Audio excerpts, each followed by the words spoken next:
Alright mga amigos, kanina nga po na isa katuparang agawin ni Brandon Figueroa ang WBA World Featherweight title ni Nick Bull sa mismong balwarte ni Bull sa UK sa pamamagitan ng last round TKO. Bagamat tapos na ang laban at world champion na ulit ngayon si Figueroa, pero hindi po na itago ng kanyang trainer na si Manny Robles ang pagkadismaya sa pagtrato sa kanila sa nasabing boxing event. Batid ng kampo ni Figueroa na sila ang B-side sa laban. Sila ay challenger at dayo lamang.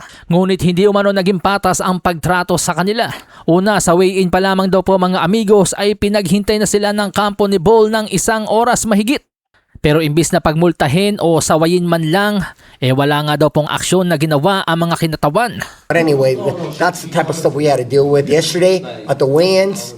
He was an hour late to the weigh-in. Nick Ball was an hour late to the weigh-ins. Listen, I love the guy. He's a great guy, great fighter. I respect his team.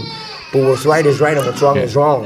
And you can't be an hour late to the weigh-ins, man. How are you an hour late and you don't reprimand the guy or their team? You know what I mean? The rules are rules. Bukod pa riyan mga amigos, heto po ang mas matinding ginawa kina Figueroa.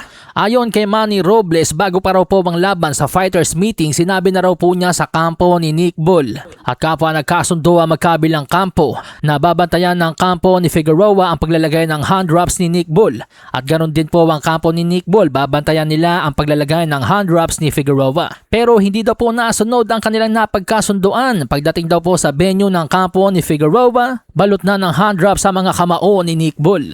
Kaya daw agad nilang inireklamo ito sa komisyon. Pero wala daw pong ginawa ang komisyon. Kaya't nagtungo naman ang kampo ni Figueroa sa WBA at wala rin daw pong ginawang aksyon ng WBA supervisor. Katwiran lang ng WBA sa kanila, nariyan na yan, what's done is done. Kaya naman talagang nabastosan si Manny Robles sa pagtrato sa kanila sa naturang boxing event.